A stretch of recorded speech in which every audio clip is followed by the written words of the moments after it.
Selamat malam, salam sejahtera buat kita semua. Saya Skill Bungaran sudah putar NPM 19310120.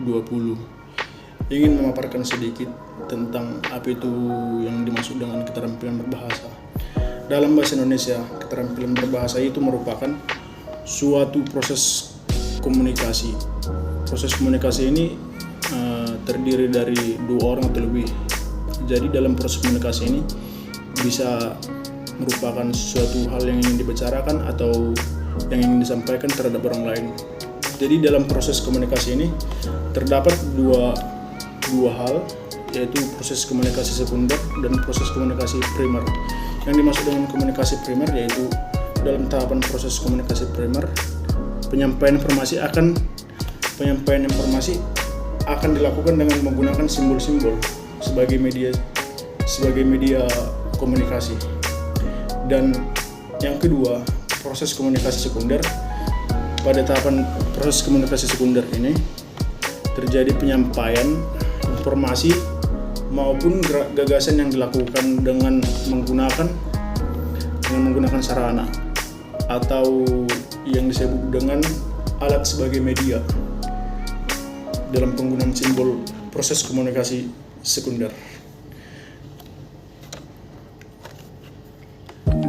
Dalam aspek keterampilan berbahasa mencakup empat keterampilan, yaitu satu, keterampilan menyimak atau listening skills. Yang kedua, keterampilan berbicara atau speaking skill.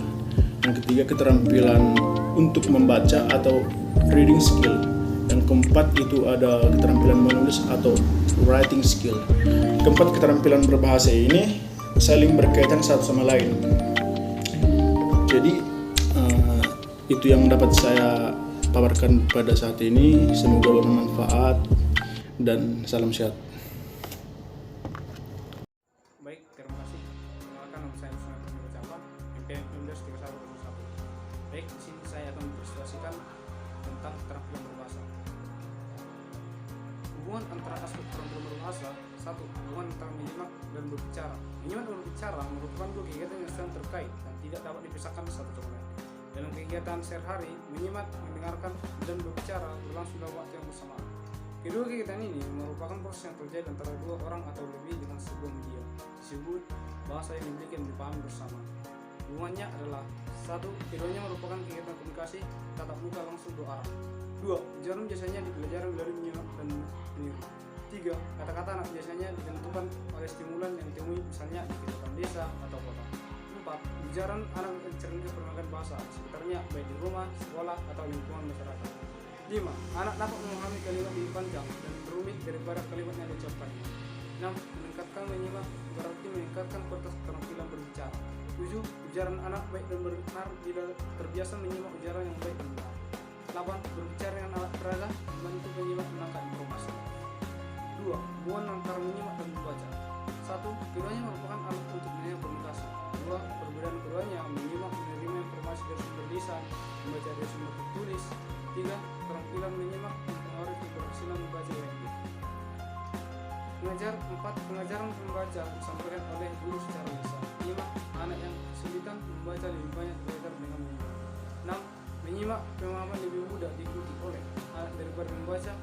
Saya Doni Joshua Melau, NPM 19310119. Saya akan melanjutkan hasil diskusi kami dari kelompok 1, yaitu membahas tentang keterampilan berbahasa. Keterampilan menyimak. Menyimak merupakan salah satu jenis keterampilan berbahasa rekam lisan yang bersifat reseptif. Dengan demikian, menyimak tidak sekedar kegiatan mendengar tapi memahami juga. Ada dua jenis situasi dalam menyimak, yaitu situasi menyimak secara interaktif dan situasi menyimak secara non-interaktif. Menyimak secara interaktif terjadi dalam percakapan tatap muka dan percakapan di telepon atau sejenisnya. Dalam menyimak jenis itu, kita bergantian melakukan aktivitas dan berbicara. Oleh karena itu, kita memiliki kesempatan untuk bertanya guna memperoleh penjelasan.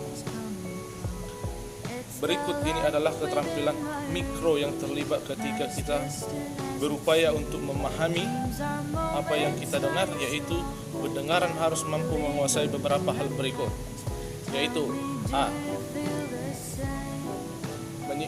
Menyimpan, mengingat unsur bahasa yang didengar menggunakan daya ingat jangka pendek.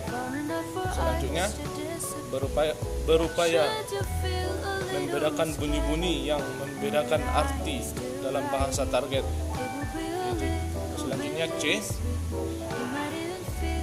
Menyadari ada bentuk-bentuk tekanan, nada, waktu suara, tonasi, dan adanya reduksi bentuk-bentuk kata.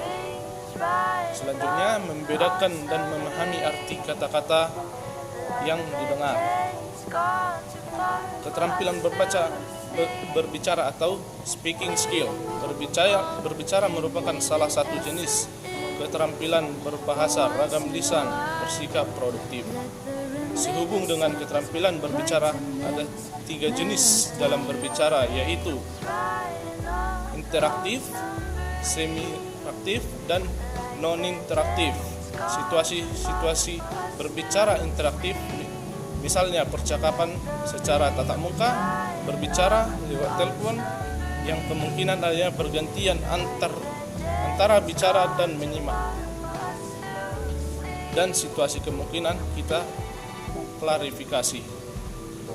Kemudian ada pula situasi berbicara secara semi-interaktif, misalnya alam berpidato di hadapan umum secara langsung.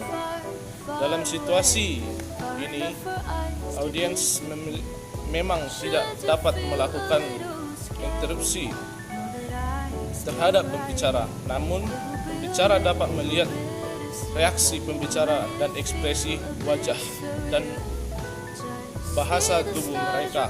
Beberapa jenis berbicara dengan betul-betul bersifat non-interaktif, misalnya berpidato, radio atau televisi. Keterampilan membaca, reading skill. Membaca merupakan salah satu jenis keterampilan berbahasa. Ragam tulis bersifat reseptif. Keterampilan membaca dan dikembangkan secara tersendiri, terpisah dari keterampilan menyimak dan berbicara, tetapi pada masyarakat yang terdiri tradisi literasi yang telah berkembang, sering berikut beberapa jenis. Sekian yang dapat kami sampaikan pada saat ini. Semoga bermanfaat bagi kita semua, dan jika ada kesalahan atau tutur kata yang salah, kami mohon maaf. Terima kasih. Kami dari kelompok 1 mengucapkan salam sehat.